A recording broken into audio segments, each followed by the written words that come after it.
கட்டத்தை அடைந்திருப்பதை நாம் பார்க்கிறோம். கால்நடையாகவும் கால்நடைகளிலும் மனிதனும் பயணம் செய்த காலம் மாறி இன்றைக்கு பலவிதமான வாகனங்களை கண்டுபிடித்து தரை மார்க்கமாக மாத்திரமில்லாமல்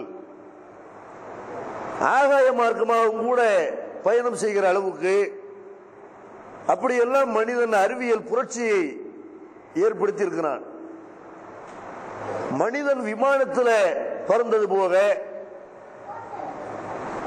மனிதனே பறக்க முடியுமா என்றெல்லாம் ஆய்வு செய்து மனிதனை பறக்க வைக்கிற சோதனைகள் எல்லாம் இப்ப நடைபெற்றுக் கொண்டிருக்கிறது. நினைத்த இடத்துக்கு மனுஷனை பறந்து போகக்கூடிய அளவுக்கு அப்படியெல்லாம் நிறைய கண்டுபிடித்துக் கொண்டே இருக்கிறார்கள். அதே மாதிரி ஒரு நேரத்தில் ஒரு கட்டுரை எழுத வேண்டும், ஒரு புத்தகம் தயார் செய்ய வேண்டும் என்றால் அதற்காக வேண்டி நிறைய பேப்பர் தேவைப்பட்டது, நிறைய பேனாக்கள் தேவைப்பட்டது. ஆனால் இப்ப என்ன, ஒரு இடத்துக்கு நம்ம போறதா இருந்தா கூட நம்ம எழுதிய அல்லது எழுதப்பட்டிருக்கிற ஒரு புத்தகங்களை கொண்டு போக வேண்டும் என்று நினைத்தால் நிறைய ஒரு பெட்டிகளை அவ்வளவு போட்டு தூக்கிட்டு போகணும். ஆனா இப்ப என்ன நிலைமை, இந்த கம்ப்யூட்டர் கண்டுபிடிக்கப்பட்ட பிறகு பேப்பருக்கு வேலையெல்லாம் போயிருச்சு, பேனாவுக்கு வேலையெல்லாம் போயிருச்சு, மைக்க வேலையெல்லாம் போயிருச்சு. ஒரு பிரிண்ட் அவுட் எடுக்கிறதுக்கு வேணா இதெல்லாம் தேவைப்படுமே தவிர பெரும்பாலும் கம்ப்யூட்டர் லட்சக்கணக்கான புத்தகங்களை கம்ப்யூட்டருக்குள்ள அடக்கலாம். நிறைய நம்மள அதில் எழுதலாம். எழுதுறது மட்டும் இல்லை, அதை எங்க வேணாலும் தூக்கிட்டு போகலாம். அதுல போட்டோ இருக்கலாம், அந்த போட்டோவை எடிட் பண்ணலாம். இப்படி எல்லாம் இந்த கம்ப்யூட்டர்ல வீடியோ பார்க்கலாம், ஆடியோ கேட்கலாம்.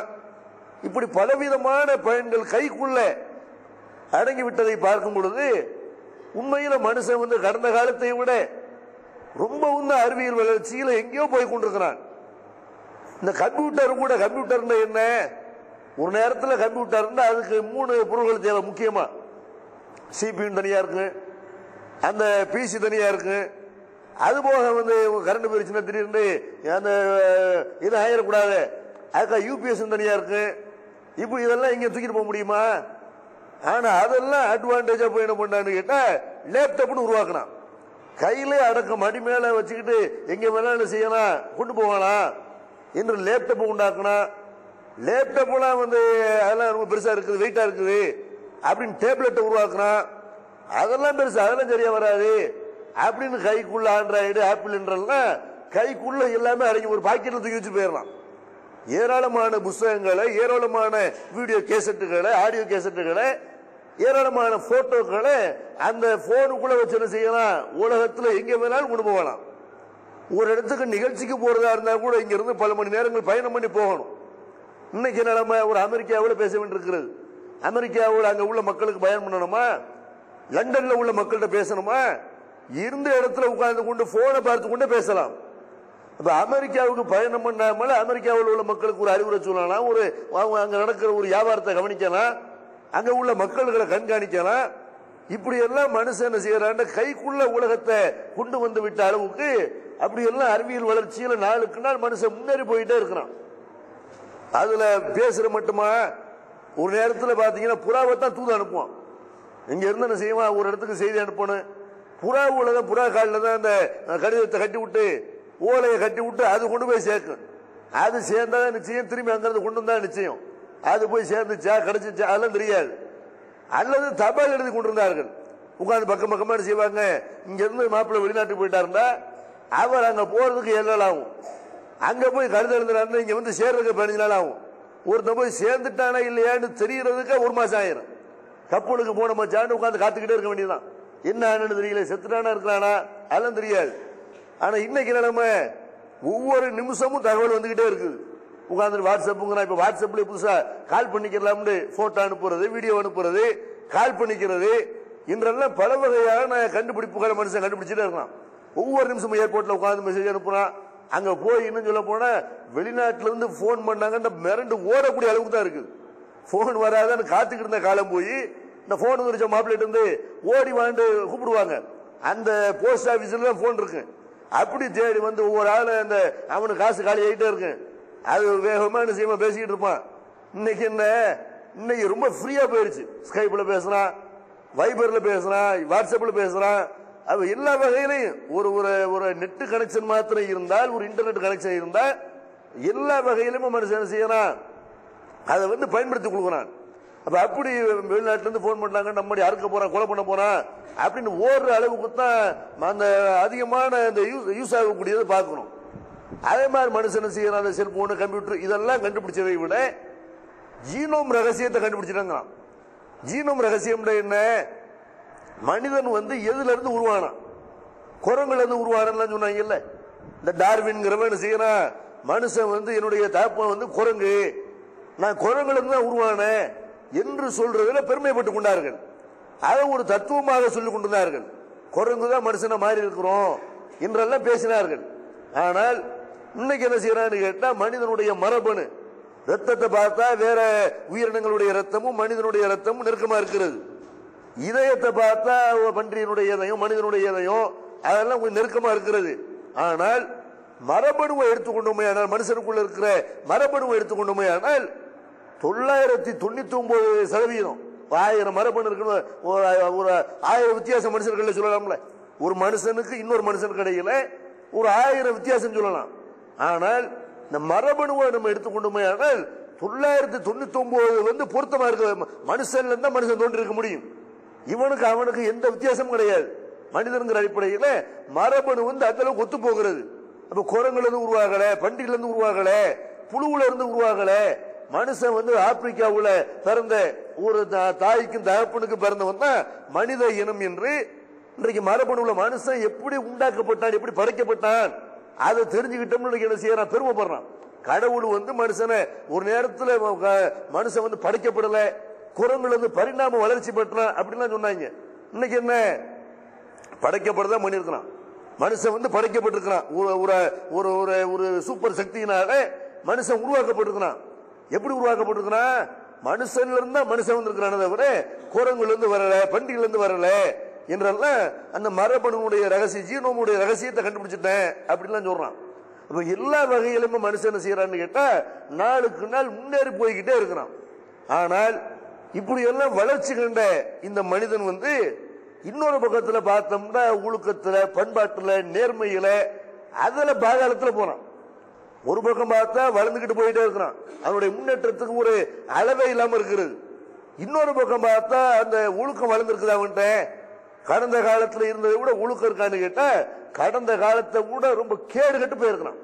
ஒழுக்க வாழ்க்கையில மிருகத்தை விட கேவலமான முறையில மனிதன் பின்னேறி போயிட்டு இருக்கிறான். நேர்மை இல்ல, நியாயம் இல்ல, ஒரு நம்பகத்தன்மை இல்ல, எல்லா வகையான மோசடிகள் நடக்கிறது. அப்ப இப்படி எல்லாம் ஒழுக்கத்தில் அல்லாஹ் குர்ஆன்ல சொல்றான்ல, லக்கது கலக்குனல் இன்சான ஃபி அஹ்ஸனி தக்வீம் சும்மா ரததுனாஹு அஸ்ஃபல சாஃபிலீன். மனிதனை அழகான வடிவமைப்பில் படைத்தோம், ஆனால் அதுக்கு பிறகு தாழ்ந்தவனிலும் தாழ்ந்தவனாக ஆக்கிவிட்டோம் அப்படின்னு அல்லாஹ் சொல்றானே. நல்ல அழகா இல்ல மனுஷனை படைச்சிருக்கிறான். பகுத்தறிவு வேற உயிரினத்துக்கு இல்லாத பகுத்தறிவு அவனுக்கு வழங்கப்பட்டிருக்கிறது. அதை வச்சு பெரிய பெரிய கண்டுபிடிப்புகள் கண்டுபிடிக்கிறான். வாழ்க்கையில ஒழுக்கத்தில் இருக்கிறான்னு பார்த்தா ஜீரோவா இருக்கிறான். ஈமான் கொண்டவர்களை தவிர, நல்ல முறைகள் செய்யக்கூடியவர்களை தவிர மற்றவர்கள் ரொம்ப மோசமாக இருக்கிறார்கள் அப்படின்னு நல்லா சொல்றான். அப்ப இப்படி மனுஷனுடைய புத்தி கோணலாக போவதற்கு, மனுஷன் வழிகட்டு போய் நிற்பதற்கு என்ன காரணம் அப்படின்னு கேட்டா, மனிதன் படைக்கப்பட்டதை அவன் விளங்கினாலும் கூட, நம்ம மனுஷன்ல இருந்தா உருவாகி இருக்கிறோம் அப்படின்னு விளங்கினாலும், இந்த பகுத்தறிவை வைத்து மனிதன் எந்த வகையான கண்டுபிடிப்புகளை கண்டுபிடித்தாலும் கூட எதுக்காக வேண்டி அல்ல மனுஷனை படைச்சிருக்கிறான் இதை மனுஷன் விளங்காம இருக்கிறான். மனுஷன் எதனால ஆட்டம் போடுறான்னு கேட்டா, தண்ணி அடிக்கிறது, உபச்சாரம் பண்றது, வட்டி வாங்குறது, வரதட்சணை வாங்குறது, எல்லா வகையான ஒழுக்க கேடுகளுக்கும் காரணம் என்னன்னு கேட்டா, நம்மள எதுக்காக வேண்டி இறைவன் படைத்திருக்கிறான், என்ன நோக்கத்துக்காக வேண்டி படைத்திருக்கிறான் இதை விளங்காத காரணம். நல்ல நம்மளை சாப்பிட்டு, நம்மளை உடுத்தி, நம்மளை சொத்து சேர்த்துக்கிட்டு காலம் முழுக்க நம்மள ஆண்டு அனுபவிக்கிறதுக்கு தான், உலகத்தில் உள்ள எல்லா வகையான இன்பங்களையும் அனுபவித்து முடிக்கிறதுக்கு தான் படைக்கப்பட்டிருக்கிறோம் அப்படி நினைச்சிருக்கிறான். அல்லாஹ் குர்ஆன்ல சொல்றான், அஃப ஹஸிப்தும் அன்னமா கலக்னாக்கும் அபஸா வ அன்னக்கும் இலைனா லா துர்ஜவும். உங்களை வீணுக்காக விளையாட்டுக்காக வேண்டி படைச்சு நினைச்சிருக்கிறியா? உனக்காக வேண்டி இந்த சூரியனை படைச்சிருக்கிறேன், உனக்காகத்தான் சந்திரனை படைச்சிருக்கிறேன், உனக்காகத்தான் வானம், உனக்காகத்தான் பூமி, உனக்காகத்தான் இந்த அண்ட சராசரம், உனக்காகத்தான் இந்த கால்நடைகள், உனக்காகத்தான் உலகத்தில் இருக்கிற தண்ணி காத்து எல்லாமே உனக்காக வேண்டிதான். உன்னை எதுக்கிட படிச்சேன்? விளையாட்டுக்கு படிச்சனா? ஒரு நோக்கம் இல்லையா? என்கிட்ட திரும்பி வரமாட்டோம் நினைச்சிட்டு இருக்கிறியா? இப்படி நல்ல செய்யணும். விளையாட்டுக்கு உன்னை படைக்கல, மனுஷனை படைச்சிருக்கிறேன்டா. இவ்வளவு சூப்பரான ஒரு படைப்பை நான் படைச்சிருக்கிறேன்டா. எதுக்காக படைச்சிருக்கிறேன்? ஒரு நோக்கம் இல்லாம படைச்சன, ஒரு காரணம் இல்லாம ஒரு மைக்கே ஒருத்தன் உருவாக்குறான். எதுக்கு உருவாக்குறான்? காரணமே இல்லாம சும்மா மைக்க உருவாக்கி இருக்கானா? மனிதனை படைத்ததற்கு காரணம் இருக்கிறது. என்ன காரணம்? அல்லாஹ் திருமறை குர்ஆன்ல சொல்லி காட்டினா, வமா கலக்துல் ஜின்ன வல் இன்ஸ இல்லா லியபுதுன், மனித இனத்தையும் ஜின் இனத்தையும் என்னை வணங்குவதற்காக தவிர வேற எதுக்காக படைக்கல அப்படின்னு அல்லாஹ் சொல்றான். மனுஷன் அல்லாஹ் படைச்சதுக்கு என்ன காரணம்? மனித இனத்தை அல்லாஹ் பகுத்தறிவு கொடுத்து படைச்சிருக்கிறான். ஜின்னு என்ற ஒரு இனத்தை பகுத்தறிவு கொடுத்து படைச்சிருக்கிறான். இந்த ரெண்டு இனத்தையும் படைச்சதுக்கான காரணத்தை அல்லாஹ் சொல்லும் பொழுது, என்னை வணங்குறதுக்காக தவிர வேற எதுக்காக படைக்கல அப்படிங்கிற அல்லாஹ். வணங்குற என்ன? மனிதன் படைக்கப்பட்ட நோக்கம் என்னன்னு கேட்டா அல்லாஹ்வை வணங்குவது மட்டும்தான். வேற எதுக்காக வேண்டி நல்ல உலகத்துல மனுஷனை படைக்கவே இல்லை. ஆனா வணங்குற என்ன? சில பேர் வணங்குற என்னன்னு தெரியாம வணங்கத்தான் அல்ல நம்ம படைச்சிருக்கலாம், அதனால நம்ம காடு செடின்னு போயிடணும், இல்லைன்னா பொண்டாட்டி விட்டு பிள்ளைய விட்டு நம்ம வியாபாரம் பார்க்காம உழைக்காம நம்ம பாட்டு சோம்பேறிகளை சட்டி பெட்டியெல்லாம் தூக்கிட்டு நம்ம பாட்டு ஜமாத்துக்கு போயிருவோம், பள்ளிவாசல போய் கிடப்போம், தஸ்மி மணி ஊட்டிக்கிட்டு இருப்போம், எந்த கடமையும் செய்ய வேண்டாம்னு அதுக்கு பேர் இபாதத்து நிக்கிறாங்க. இபாதத்து செய்யறதுக்கு தான் உங்களை படிச்சிருக்கிறேன்னு அல்லாஹ் சொல்றான். இபாதத்து என்ன? ஒரு காடோ செடின்னு போய் கிடக்கிறதா? பள்ளிவாசல 24 மணி நேரம் போய் தூங்குறதா துழுவுறதா? வெறுமனே திக்ரு, குர்ஆன் ஓதுறது, தஸ்பீ செய்யறது, முசாபா பண்றது, இந்த மாதிரி பிரச்சாரம் பண்றது, இது மட்டும்தான் இபாதத்தா? இதுக்கு பேர் இபாதத்து கிடையாது. இதுக்கு பேர் இறைவனை, இதெல்லாம் இபாதத்துல அடங்கும். ஆனால் இது மட்டுமே இபாதத்தா? இது மட்டுமே இபாதத்துன்னு யாராவது நினைப்பார்களே ஆனால் அவர்கள் இபாதத்தை ஒழுங்கா விளங்கல. இபாதத் அப்படின்னு சொல்லி தர்றாங்க.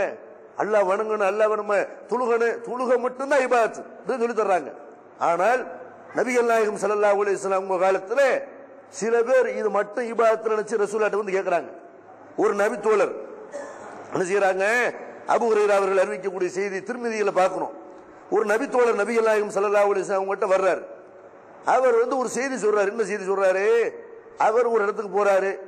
அங்க பார்த்தா அழகான சுவையான ஒரு தண்ணி கொண்டிருக்கக்கூடிய ஒரு கணவாயை பார்க்கிறாரு. பார்த்துட்டு சுத்தி தாவரங்கள்லாம் இருக்கிறது.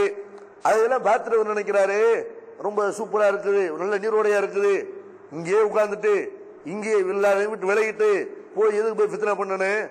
உலகத்துல நம்ம எல்லாரும் கலந்து வாழ்ந்தோமே, ஆனால் ஒரு அந்நிய பெண்ணை பார்க்க வேண்டி வருது, ஒரு ஒரு விபச்சாரம் செய்ய தூண்டுது, அல்லது நம்ம புறம் பித்தனா பசாது அந்த மாதிரி ஏற்படுது. அப்ப எதுக்காக வேண்டி உண்டாடி பிள்ளைன்னு சச்சரவுகள்ல ஏன் வாழணும்? சச்சரவுகள் இல்லாத எந்த ஒரு கச்சராவும் இல்லாம நம்ம வாட்டு நிம்மதி இந்த இடத்துல தொழுதுகிட்டு இருப்போம் அப்படின்னு அவர் நினைத்து விட்டு நபிகள் நாயகம் ஸல்லல்லாஹு அலைஹி வஸல்லம் அவங்கள்ட்ட கேட்கிறார், அல்லாஹ்வுடைய தூதரே, நான் பாட்டு அங்க போய் உட்கார்ந்து அல்லாஹ் வணங்கிட்டு இருக்கவா? நபி ஸல்லல்லாஹு அலைஹி வஸல்லம் என்ன பண்ணாங்க? ஆமாப்பா, அதான் கரெக்ட். சூஃபிகள் அப்படிதான் இருக்கணும். சூஃபிகள்ங்கிறாங்கல்ல, இந்த தப்லீக் ஜமாத்துல எல்லாம் நீங்க பாத்தீங்கன்னா செய்வாங்க, ஒரே இந்த சூஃபிகளுடைய கதைத்தான் சொல்லுவாங்க. சூஃபியாக்கள் எப்படி இருந்தாங்க தெரியுமா? இறைவனுக்காக எல்லாத்தையும் துறந்தார்கள் என்றெல்லாம் நிறைய சூஃபியாக்களுடைய கதைகள் எல்லாம் இந்த தாலீம் தொகுப்புல வரும். ஆனால் இந்த மாதிரி சூஃபித்துவம்னு சொல்றாங்க பாருங்க, எல்லாத்தையும் திறந்து, முற்றிலும் திறந்து, பொண்டாட்டி வேணாம், பிள்ளை வேணாம், வேலை வேணாம் என்று அப்படி போறாங்க பாருங்க. இத நபிகள் நாயகம் ஸல்லல்லாஹு அலைஹி வஸல்லம் இபாதத்துன்னு சொன்னாங்களா? பெருமானார் ஸல்லல்லாஹு அலைஹி வஸல்லம் சொல்றாங்க, லா தஃபல், இப்படி பண்ணாத. فإن مقام أحدكم في سبيل الله أفضل من صلاته في بيته 70 عاما. நீ அல்லாஹ்வுடைய பாதையில போர் செய்யறதுக்காக வேண்டி நிக்கிற பாரு, நீ பாட்டு அங்க போய் உட்கார்ந்தா யார் போர் செய்யறது? சமுதாயம் பாதிக்கப்படும் போது நின்று களத்துல நின்று காப்பாற்றணுமா இல்லையா? நீ எல்லாரும் அங்க உட்கார்ந்துட்டு இங்க யாரு போராடுறது? அல்லாஹ்வுடைய பாதையில நின்று போராடுவது 70 வருடம் நீ துழுவதை விட சிறந்தது. நபி ஸல்லல்லாஹு அலைஹி வஸல்லம் செய்யறாங்க, துழுக மட்டுமே இபாதத்துலப்பா, நீ 70 வருஷம் துழுவுறதை விட அல்லாஹ்வுடைய பாதையில களத்திலிருந்து போராடுற பாரு, அது சிறந்தது. அலா துஹிப்பூன யக்ஃபிரல்லாஹுக்கும் வயுதுகிலக்குமுல் ஜன்னா, அல்லாஹ் உங்கள் பாவங்களை மன்னித்து சொர்க்கத்துக்கு அனுப்ப வேண்டும் என்பதை நீங்க விரும்ப மாட்டீர்களா? உஹ்ஸு ஃபீ சபீலில்லாஹ், அல்லாஹ்வுடைய பாதையில போர் செய்யுங்கள். மன் காத்தல ஃபீ சபீலில்லாஹி ஃபவாக நாக்கத்தின் வஜபத் லஹுல் ஜன்னா, ஒரு பால் கறக்கிற நேரம் அல்லாஹ்வுடைய பாதையில யார் போரிடுகிறாரோ அவருக்கு சொர்க்கம் வாஜிபாய் விட்டது. ரசூலுல்லாஹி என்ன செய்யறாங்க, இதை அனுமதிக்கல. அல்லாஹ்வுக்காக போறேன் நான் அல்லாஹ்வுக்காக போய் ஒதுங்கி மக்களை எல்லாம் விட்டு ஒதுங்கி நான் பாட்டு துறவரம் மேற்கொள்றேன், இபாதத்து செய்ய போறேன். இதை நபி ஸல்லல்லாஹு அலைஹி வஸல்லம் இதுக்கு பேர் இபாதத்து இல்லப்பா. இபாதத்துன்னா மக்கள் பாதிக்கப்படக்கூடிய நேரத்தில் போரிடணும், அதுதான் இபாதத்து அப்படிங்கிறாங்க.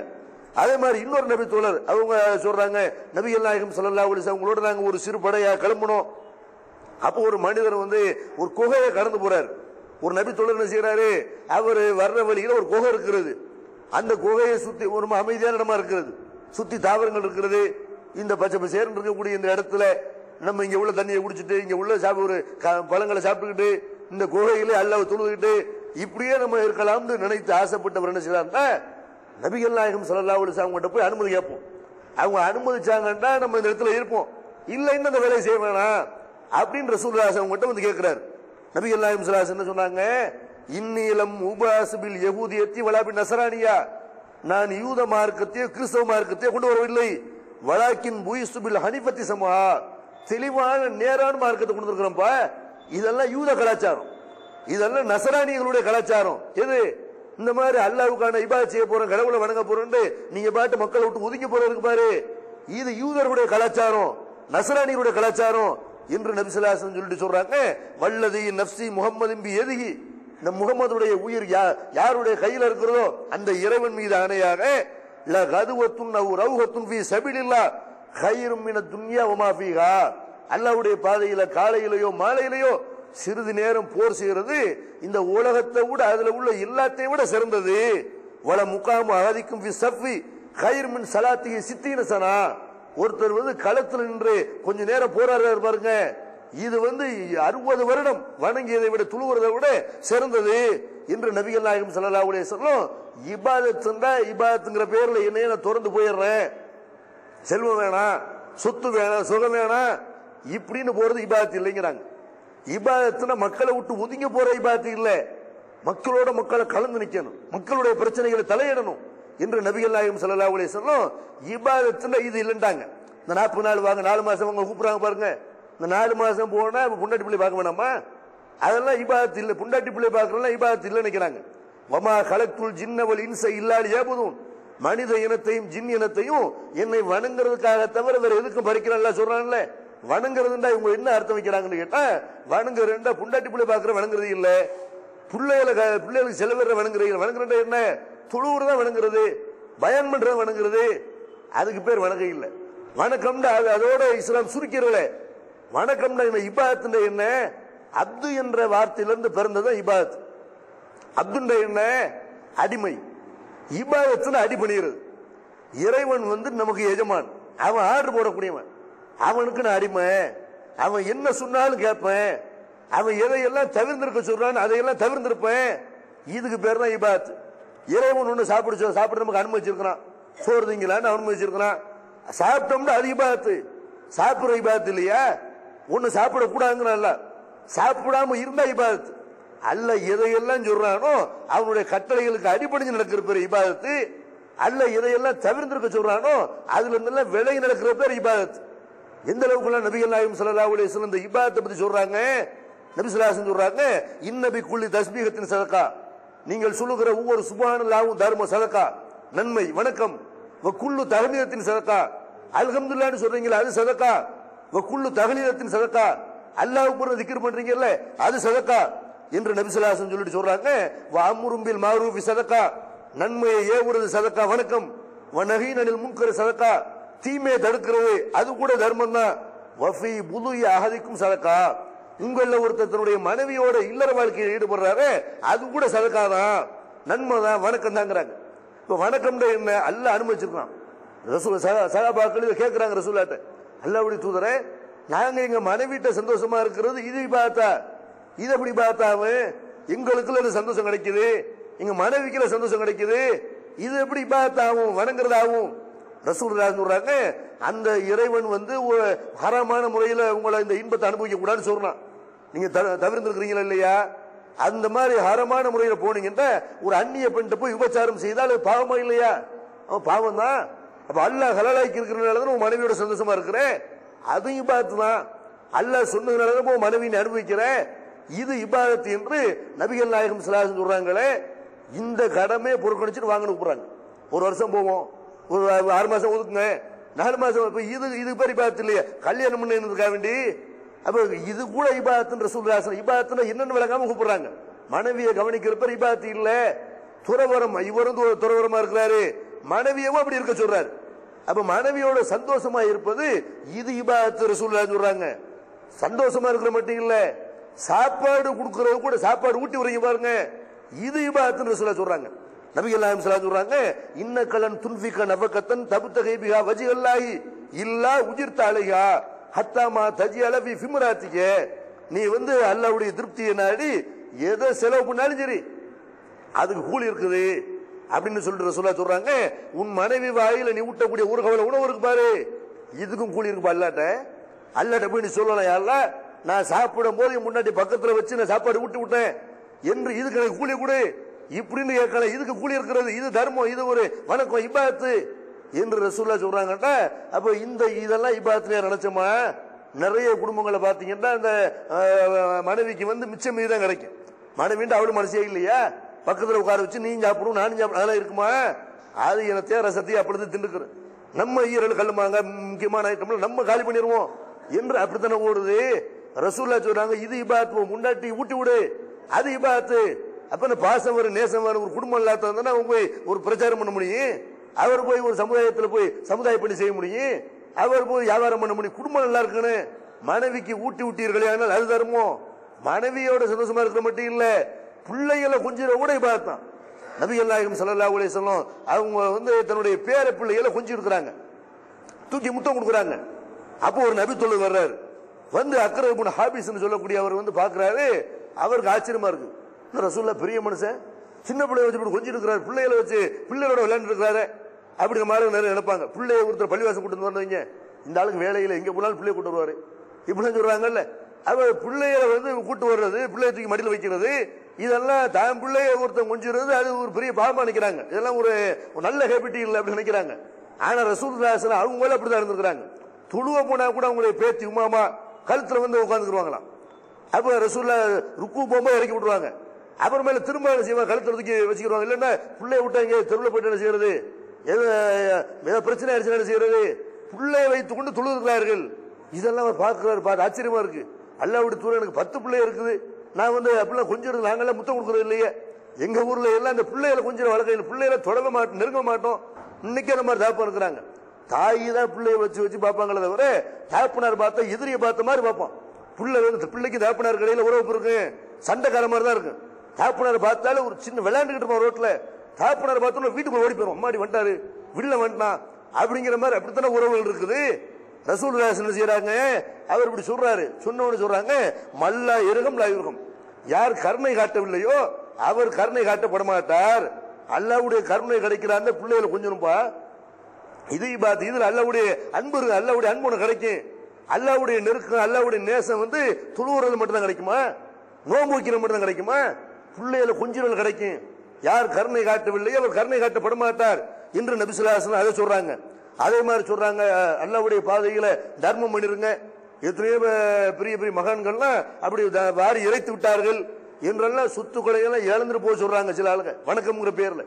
ரசூலுல்லாஹ் என்ன செய்யறாங்க, தீனாருன் அன்ஃபக்தஹு ஃபீ சபீலில்லாஹ், அல்லாஹ்வுடைய பாதையில நீங்க செலவு செய்யக்கூடிய ஒரு தீனார், வ தீனாருன் அன்ஃபக்தஹு ஃபீ ரகபா, அடிமையை விடுதலை செய்யறதுக்காக வேண்டி நீங்க செலவு பண்ணுகிற ஒரு தீனார், வ தீனாருன் தஸத்தக்த அலா மிஸ்கின், ஒரு ஏழைக்கு நீங்க செலவு பண்ணக்கூடிய ஒரு தீனார், வ தீனாருன் அன்ஃபக்தஹு அலா அஹ்லிக, உன் மனைவி மக்களுக்காக வேண்டி நீங்க செலவு பண்றீங்களா ஒரு தீனார், உன்னுடைய குடும்பத்துக்காக வேண்டி அந்த தீனார், ஆலமுஹா அஜ்ரன் அல்லதி அன்ஃபக்தஹு அலா அஹ்லிக, இதுல எது சிறந்ததுன்னு கேட்டா அடிமையை விடுதலை பண்றதுக்காக நீ வழங்கின ஒரு தீனாரு, நீ அல்லாஹ்வுடைய பாதையில போருக்காக வேண்டி ஒரு தீனார் வழங்குற அந்த தீனாரு, இதுல எல்லாம் எது அல்லாஹ்ட்ட ரொம்ப மகத்தானது தெரியுமா? உன் குடும்பத்துக்காக வேண்டி நீ ஒரு தீனார் செலவு பண்ண பாரு, அது அல்லாஹ்ட்ட மேலானது.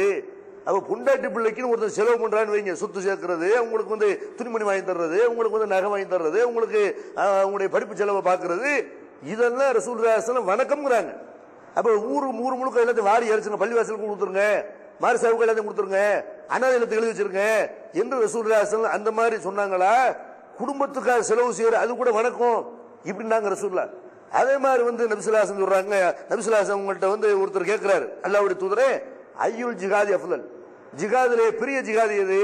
ரசூலுல்லாஹ் சொல்றாங்க, கலிமத்து ஹக்கின் இந்த சுல்தானின் ஜாயிர், அக்கிரமக்கார அரசனுக்கு முன்னாலே, ஆட்சியாளருக்கு முன்னாலே உண்மையை பேசுறது தான் ஜிகாதுல பெரிய ஜிகாது. அக்கிரமக்கார ஆட்சியாளருக்குனா அவன்கிட்ட உண்மை பேசணும், நேர்மை பேசணும், இது ஜிகாதுல பெரிய ஜிகாதுங்கிறாங்க. ஜிகாதுன்ற என்ன?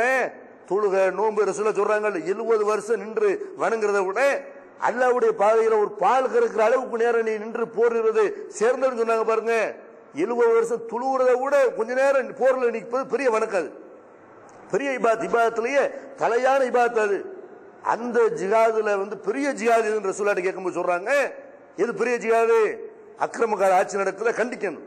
பள்ளிவாசல் அடிக்கிறானா நீ பாட்டு ஜமாத்து போயிடக்கூடாது. ஏன்டா பள்ளிவாசல் அடிச்ச? கட்டி கொடு, போராடணும். இடஒதுக்கீடு கொடுக்காம இருக்கிறானா நீங்க பாட்டு அல்லாட்டு வாசியம், இடஒதுக்கீடு கிடைக்கும், கல்வி கிடைக்கும், வேலை, அதெல்லாம் இல்ல. அக்கிரமக்கார ஆட்சி தலைவனை கண்டிக்கணும். ஏன் இடஒதுக்கீடு தரல, ஏன் எங்க சமுதாயத்தை கொடுக்குற என்றெல்லாம் பேசணும். அக்கிரமமான முறையில், அநியாயமான முறையில் கைது பண்றாங்களா, இதெல்லாம் கண்டிக்க வேண்டும். இதெல்லாம் இபாதத்து பெரிய ஜிகாது என்று நபிகள் நாயகம் ஸல்லல்லாஹு அலைஹி வஸல்லம் சொல்றாங்க. சமுதாயத்தினுடைய ரோசத்தை எல்லாம் அப்படி சாகடிச்சு என்ன செய்யறாங்க? சமுதாயம் எக்கேடு கட்டு போனா பரவாயில்லை, வாங்க நம்ம பாட்டு ஜமாத்துல போவோம், துளுவோம். அதாவது ஒரு பஸ், அந்த ஒரு பஸ் மாதிரி ஒரு அந்த மாதிரியான டைப்ல இருக்கணும் என்று ரோசம், கோபம், உணர்ச்சி இதையெல்லாம் இபாதத்துங்கிற பேர்ல சாவடிக்கிறாங்க இல்லையா? ரசூலுல்லாஹ் இதை இபாதத்துங்கிறாங்க. அக்கிரமக்கார ஆட்சி தலைவனுக்கு முன்னாடி சத்தியத்தை பேசுறது இது இபாதத்து. அதே மாதிரி நபிகள் நாயகம் ஸல்லல்லாஹு அலைஹி வஸல்லம் சொல்றாங்க, அஸ்ஸாயி அலல் அர்மலத்தி வல் மிஸ்கீனி கல் முஜாஹித் ஃபீ சபீலில்லாஹ் அவில் காயிமி லைலி வஸாயிமி நஹார்.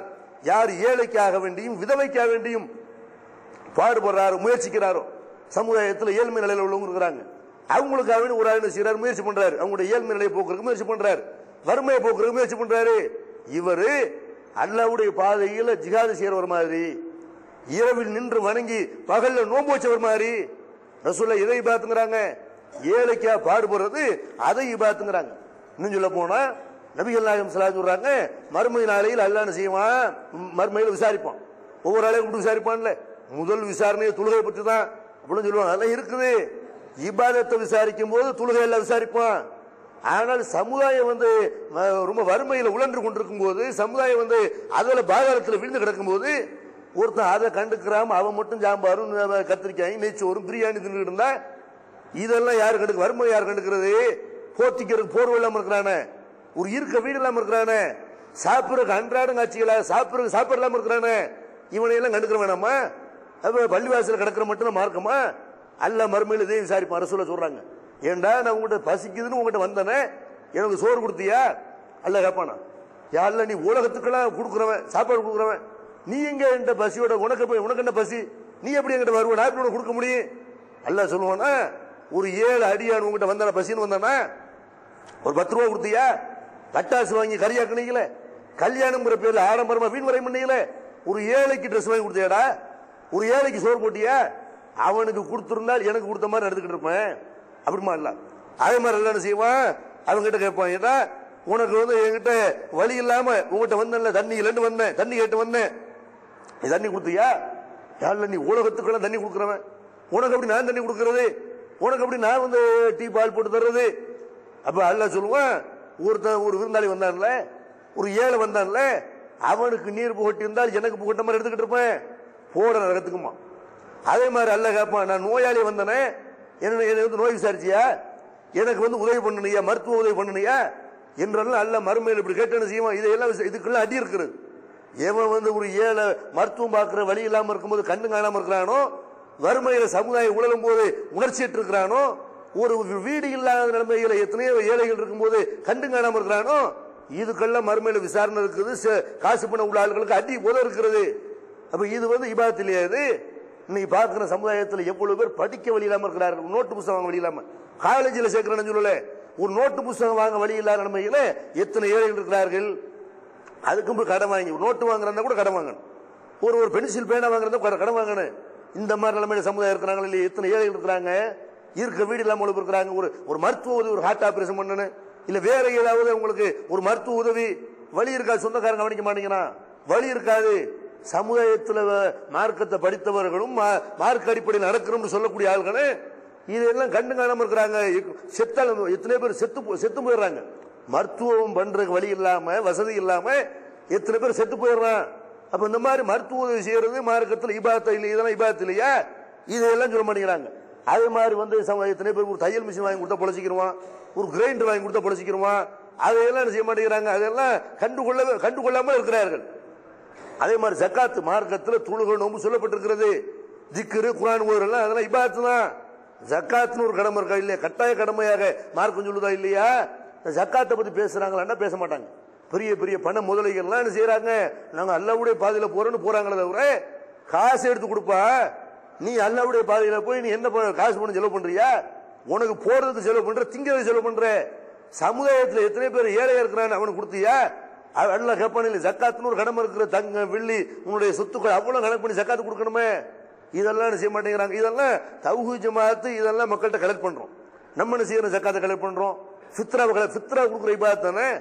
குர்பானி இறைச்சியை மக்கள்கிட்ட போய் விநியோகம் பண்ற இபாதத் தானே. தப்லீக் ஜமாஅத் மாதிரி வருமா சொல்லுவாங்க. இபாதத்துல அவங்க என்ன இபாதத்துங்கிற இந்த தொழுகை, திக்ரு, தஸ்பீஹ் பண்ணி விட்டுரு, இதுதானே அவங்க கற்றுக் கொடுத்த இபாதத்து. இந்த ஃபித்ரா ஜக்காத்தை விநியோகம் பண்ணி மக்கள்கிட்ட கொடுக்கிறது, குர்பானி இறைச்சியை மக்கள்கிட்ட போய் பங்கிறது, ஒரு மருத்துவ உதவி செய்யறது, கல்வி உதவி செய்யறது, அந்த மாதிரி ரத்த தானம் எவ்வளவு பெரிய நன்மை மார்க்கத்தில் சொல்லப்பட்டிருக்கு. மண் அகியாக கண்ணம் அகியன்னா ஜமியா, உயிர் எவன் ஒரு உயிரை வாழ வைக்கிறானோ உலக மக்கள் அனைவரையும் வாழ வைத்த மாதிரி அல்லாஹ் சொல்றான்ல. உலக மக்கள் அவ்வளவு பேருக்கு உசுர் கொடுத்த மாதிரி ஒருத்தனை உசுர் வாழ வைத்தா. 40 நாள் ஜமாத்துக்கு போனா உலக மக்கள் வாழ வச்ச மாதிரி இல்ல. 4 மாசம் பள்ளிவாசல கடந்தா உலக மக்கள் வாழ வச்ச மாதிரி நன்மண்டு அப்படி மார்க்கம் சொல்லல. அப்ப இந்த மாதிரி ஒரு உயிருக்கு போராடுறது ரத்தம் கேட்கறான். ஒரு பிரசவம், ஒரு உயிருக்கு ஒரு ஆக்சிடென்ட் ஆயிடுச்சு, உயிருக்கு போராடுற ரத்தம் கொடுத்தாலும் அவனை காப்பாற்றணும். அப்ப ரத்த தானம் செய்யறது யாரா வலியுறுத்துறாங்களா? ரத்த தானம் செய்யற ஒரு இபாதத்தை நினைக்க மாட்டேங்கிறான். ரத்த தானம் பெருமைக்கு செய்யறாங்க. பெருமைக்கு செய்யறமா? ரத்த தானங்கிற ஒரு இபாதத்து, ஒரு உயிரை வாழ வைக்கிறது. அப்ப ரத்த தானம் செய்யறது இபாதத்து. அதே மாதிரி சொல்றாங்க, அனவ காஃபிருல் யத்தீம் ஹக்கதா, நானும் அனாதைக்கு பொறுப்பேற்றவனும் மறுமையில இப்படி இருப்போம், சொர்க்கத்தில் இப்படி இருப்போம் சொன்னாங்களே. அனாதைகள் சமுதாயத்தில் எவ்வளவு பேர் இருக்கிறாங்க, நம்ம குடும்பத்தில் எவ்வளவு பேர் இருக்கிறாங்க. இதெல்லாம் இவங்களை எல்லாம் கவனிக்கிற இபாதத்து இல்ல நினைக்கிறான். இபாதத்துல தொழுகை மட்டும்தான் இபாதத்து, நோம்பு மட்டும்தான், அதுவும் இபாதத்து தான். அனாதையை கவனித்தால் உனக்கு சொர்க்கம் கிடைக்குமா இருந்தா அனாதையை கவனிக்கிறது இபாதத்து இல்லையா? அப்ப தௌஹீத் ஜமாஅத்துல அனாதையில நடத்துறோம். அதே மாதிரி அனாதைகள் பல பேர் நடத்துறாங்க. எப்படி நடத்துறாங்கன்னு கேட்டா அவனுக்கு ட்ரெஸ் ஒரு கோலத்தை போட்டு விட்டு போய் நீ போய் தோல் வசூல் வாங்கிட்டு வா, நீ போய் அவங்கள்ட்ட சந்தா வசூல் வாங்கிட்டு வா, பிச்சைக்கார மாதிரி எடுத்துக்கிறார்கள். அனாதை தானே. நம்ம புள்ள போய் 4 பேர்கிட்ட ஒரு பொது வசூல் செய்யலாம், எங்களுக்கு கொடுங்கன்னு ஒருத்தன் போய் வசூல் பண்றான்னா அப்ப அவனை பிச்சை எடுக்க வைக்கிறது இல்லையா? அவனுடைய தன்மானத்தோட விளையாடுறது இல்லையா? அப்படி பண்றாங்க. அந்த இதெல்லாம் அனாதையில கவனிக்கிற லட்சணமா? நிறைய சொத்துக்கள் இருக்கு. இன்னும் சொல்ல போனா அனாதை இல்லங்கள் நடத்துகிறார்கள். அனாதை இல்லங்களுக்கு நிறைய சொத்துக்கள் இருக்கிறது. சொத்துக்கள் இருந்து இந்த அனாதை சிறுவர்களை போய் ஆதரவற்ற சிறுவர்களை போய் பிச்சை எடுக்க விடுறாங்க. எவ்வளவு பெரிய ஒரு அவங்களுடைய சுயமரியாதைக்கு இருக்கான ஒரு காரியம். இந்த மாதிரி நடத்துறாங்களா? அனாதைகளை கவனிக்கிற ரசூலை சொல்றாங்க, அனாதைகளுக்கு பொறுப்பேற்றுக் கொண்டால் அவனுடைய படிப்புக்கு பொறுப்பேற்றுக்க, அவனுடைய அந்த வாழ்வாதாரத்துக்கு பொறுப்பேற்றுக்க, சொர்க்கத்துல நானு நீ இப்படி இருப்போம்ங்கிறாங்க. முதியோர்கள் இந்த சமுதாயத்தில் எத்தனை முதியோர் இருக்கிறாங்க இல்லையா? பெத்த தாய் தகப்பன் எடுத்துக்கிறோமே. ஒவ்வொரு ஆளுங்களுடைய தாய் தகப்பனாரை கவனித்துக் கொண்டார்களே, ஆனால் முதியோர்களும் தேவையில்லையே. அப்ப தாய் தகப்பனார் வயசான காலத்தை அடைஞ்சிட்டா நோய்க்கு வைத்தியம் பார்க்க மாட்டேங்கிறான், சாப்பாடு தர மாட்டேங்கிறான், அவங்களுக்கு இருக்க இடம் தர மாட்டேங்கிறான், போய் பள்ளிவாசல போய் கடை, போய் தெருவில் போய் நில்லு என்றெல்லாம் பெத்த பிள்ளைகள் தாய் தகப்பனாரை உதறி தள்ளுறாங்க இல்லையா? போன வாரம் அதை பத்தி விரிவா பேசியிருப்பாங்க. அப்ப இந்த தாய் தகப்பனாரை கவனிக்கிற இஸ்லாத்துல இபாதத் இல்லையா? நபிகள் நாயகம் ஸல்லல்லாஹு அலைஹி வஸல்லம் அவங்க சொன்ன இந்த கட்டளையை ஒரு நபித்தோழர் பாருங்களேன். அப்துல்லா இப்னு உமர் என்ற ஒரு நபித்தோழர், நேத்தான செய்தியை படிக்கும் போது கண்ணீர் வந்துருச்சு. அந்த மாதிரியான ஒரு செய்தி. அப்துல்லா இப்னு உமர்ங்கிற ஒரு நபித்தோழர், அவர் என்ன செய்யறாருன்னா ரசூலுல்லாஹி ஸல்லல்லாஹு சின்ன சுன்னத்தா இருந்தாலும் சரி அவர் கடைபிடிப்பார். ரொம்ப அந்த சுன்னத்தை கடைபிடிக்கிறதுல ரொம்ப உறுதியானவர். அவர் என்ன செய்யறாருன்னா ஒரு கழுதையில போயிட்டு இருக்கிறார். இந்த காலத்துல கழுதை ஒட்டகம் ஆடு மாடி தானே, அதுல கழுதையில பயணம் பண்ணிட்டு இருக்கிறார். பயணம் பண்ணனா அப்ப ஒரு கிராமவாசி அவர் அந்த பக்கமா போறார்.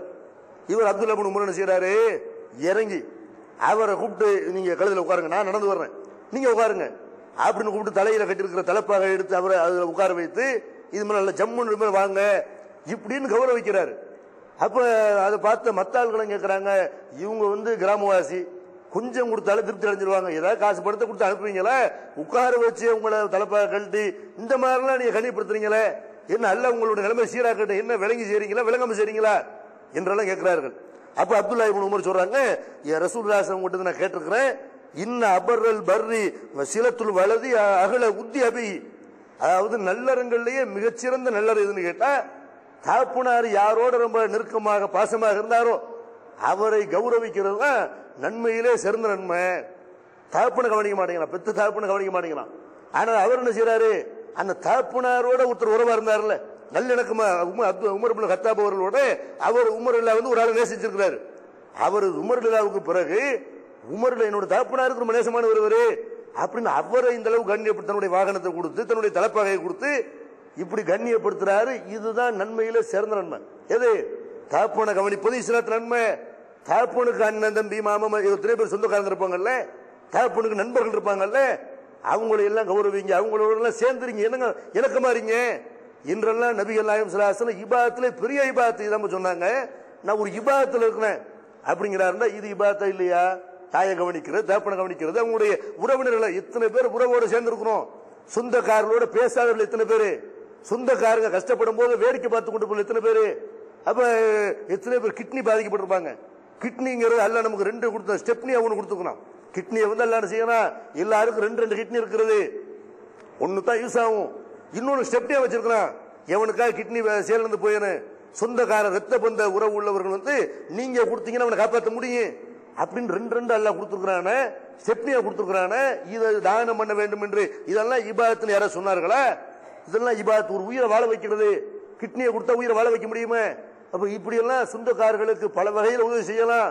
இதெல்லாம் யாருமே இபாதத்தில் நினைக்கிறது இல்லை. அதே மாதிரி இபாதத்தில் இதெல்லாம் இபாதத்து உழைக்கணும், பாடுபடுற ரசூலுல்லாஹ் சொல்றாங்க. சோம்பேறியா இருக்கக்கூடாது.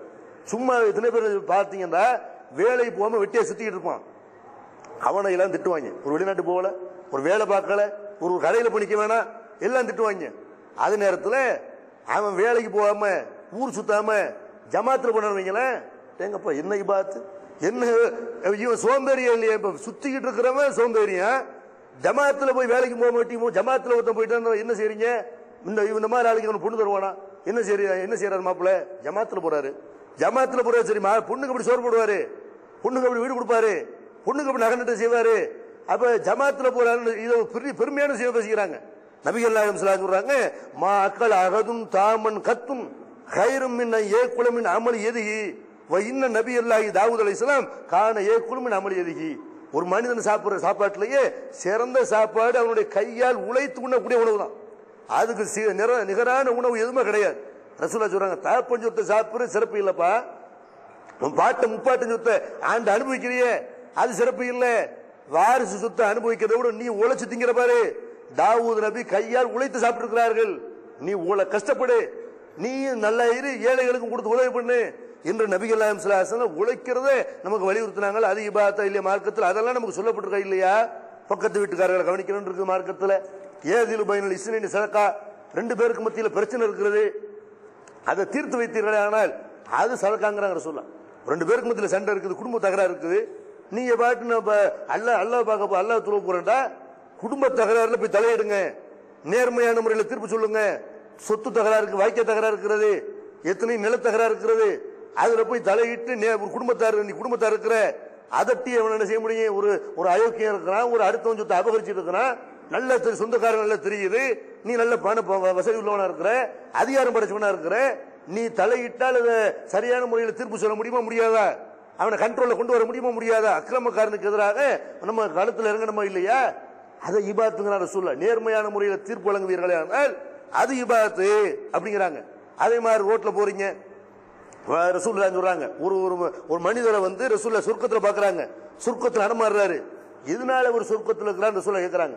மேராஜுக்கு போயிருந்த நேரத்தில் ஒரு மனுஷன் சொர்க்கத்தில் நடமாறு சத்தத்தை கேட்டுவிட்டு எதனால ஒரு சொர்க்கத்தில் இருக்கிறாரு ரசூலுல்லாஹ்வுக்கு சொல்லப்படுது. இவர் என்ன பண்ணாருன்னு கேட்டா, ரோட்ல ஒரு மரம் கிடந்துச்சு, மரம் கிடந்தா என்ன செய்வாங்க, வேற பாதியில் இப்படி சுத்தி போயிருவான், இது மரம் கிடக்குது, அது எதனால கிடக்குது, அங்க வந்து அந்த மரத்தை தூக்கி போட்டு மக்களுக்கு அதை வழி விடுவோமே, ஏதாவது சேவை செய்வோம், அதெல்லாம் இல்லை, எனக்கு இப்போ போய் ஆகணும் அப்படின்னு செய்யறான், கண்டுக்கிறான் போற பாருங்க. அவர் என்ன பண்ணாரு, ரோட்ல கிடக்கிற மரத்தை மக்களுக்கு இடைஞ்சல யாரும் போக வர முடியல, சின்ன பிள்ளை அந்த பக்கம் போக முடியல, ஒரு தெரு தாண்டி போக முடியல, மரத்தை தூக்கி இப்படி 4 பேர் கூட்டு பண்ணிருப்பாரு, அந்த மரத்தை அப்புறப்படுத்தி விட்டு செய்யறாரு, அவர் போறாரு. இதனாலதான் அவர் சொர்க்கம் போனாரு. என்று ரசூலுல்லாஹி உங்களுக்கு சொல்லப்படுதுன்னா வழியில கிடக்கக்கூடிய எத்தனையோ கல்லு முள்ளு குப்பைகள் எவ்வளவு இருக்குதுல, இதெல்லாம் அப்புறப்படுத்துறதுனால ஒருத்தர் சொர்க்கம் போவாருன்னு அது இபாதத்தா இல்லையா? இப்படி ரசூலுல்லாஹி அதை இபாதத்துங்கிறாங்க. அதே மாதிரி பெருமானார் ஸல்லல்லாஹு அலைஹி அவங்க சொல்றாங்க, ஒரு மனிதர் மறுமை நாளில கொண்டு வருவாராம். அல்லாஹ் அவருக்கு நிறைய காசு பணத்தை கொடுத்துருப்பான். அல்லாஹ் அவர்கிட்ட கேட்பான், இப்பா உனக்கு காசு பணத்தை கொடுத்துற நீ என்ன பண்ணன? அவர் சொல்லுவானே, யா அல்லாஹ் என்கிட்ட ஒரு நல்ல பழக்கம் இருந்துச்சு. என்ன நல்ல பழக்கம்? யாரு என்ற கடன் வாங்கியிருந்தாலும், பணக்காரர் கடன் வாங்கியிருக்காரா கேட்பேன், தன்மையான முறையில் கேட்பேன். ஒரு ஏழை கடன் வாங்கியிருக்காரா அவருக்கு வந்து தள்ளுபடி பண்ணிடுவேன். கடன் கேட்டு பார்ப்பேன், தர முடியாம சிரமப்படுறாரா கடனை தள்ளுபடி பண்ணிடுவேன். இப்படின்னு ஒண்ணு அல்லாஹ் சொல்லுவானா, இவனுக்கு இவ்வளவு இறக்கம் இருக்கும்போது, இவனுடைய கல்புல இவ்வளவு ஒரு அன்பு இருக்கும்போது எனக்கு இவன் மேல் அன்பு இல்லையா?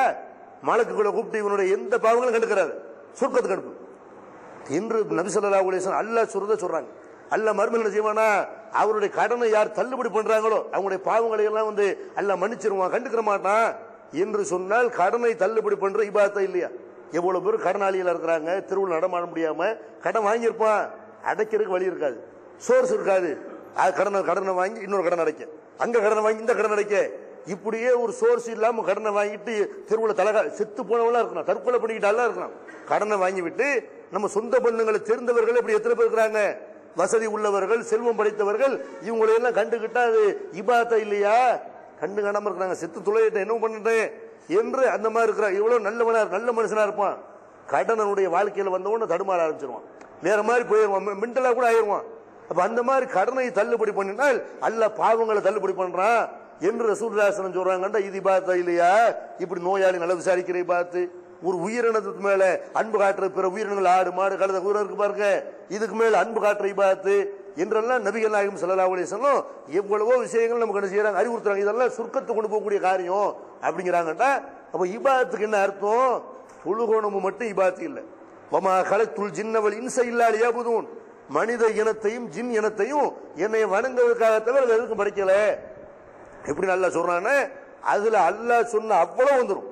உயிரினங்கள் மேல அன்பு காட்டுறது, உறவினர்களோட சேர்ந்து இருக்கிறது, தாய் தப்பனை கவனிக்கிறது, விருந்தாளியை கவனிக்கிறது, நன்மையை ஏவுறது, தீமையை தடுக்கிறது, ஒரு தாடி வளர்க்கிறதுல இருந்து ஒரு தொழுகையில சின்ன சின்ன விஷயங்களை கடைபிடிக்கிற வரைக்கும் அல்லாஹ் சொன்ன அவ்வளவு அந்த இபாதத்துல அடங்கும். அப்ப இபாதத்தை வந்து ஒரு சுருக்காம, பள்ளிவாசல்ல கிடக்கிற பேர் இபாதத்து என்று சுருக்காமல் விரிந்த பொருளை நீங்க பாத்தீங்கன்னா அல்லாஹ் சொன்ன அவ்வளவுக்கும் கட்டுப்பட்டு நடப்பதுதான் இபாதத். நமக்கு விருப்பம் இருக்க இல்லையோ, அல்லாஹ் சொன்ன கேட்க நம்ம எஜமான அடிமை, அவன் எதையெல்லாம் தவிர்த்திருக்க சொல்றானோ, வட்டியிலிருந்து விலகி இருந்தால் அது இபாதத்து, விபச்சாரத்திலிருந்து விலகி இருந்தால் இபாதத்து, வரதட்சணை வாங்காம தவிர்த்தால் இபாதத்து, ஆடம்பரம் இல்லாம கல்யாணம் பண்ண அது இபாதத்து. அல்லாஹ் வந்து சொன்ன அவ்வளவு நான் கட்டுப்பட்டு நடப்புங்கிற பேர் இபாதத்து. அதை விளங்கி என்ன செய்யணும், அல்லாஹ் நமக்கு அவனுக்கு அடிபணிஞ்சு நடக்கிறது நம்ம படைச்சிருக்கிறான். அவனுக்கு மேல நமக்கு அதிகாரம் இல்லை. அவன் நினைச்சாலும் நம்மள என்ன செய்ய முடியும்? ஒரு நரம்பு பிடிச்சிட்டு தாண்டா நம்ம படுக்கையில விழுந்துருவோம், அதுக்கப்புறம் இபாதத் செய்ய முடியாது. அவன் வந்து எல்லா பொருள்கள் மேலே ஆற்றல் உள்ளவன் என்பதை விளங்கி அவனுக்கு அடிபணிந்து நடக்க வேண்டும். அப்படி அல்லாஹ் சொன்ன அந்த கட்டளைகள் அனைத்தையும் பின்பற்றி நடக்கக்கூடிய நன்மக்களாக நம் அனைவரும் அல்லாஹ் அருள் செய்வானாக. வாகுர் தவானா அல்ஹம்துலில்லாஹி ரப்பில் ஆலமீன். அஸ்ஸலாமு அலைக்கும்.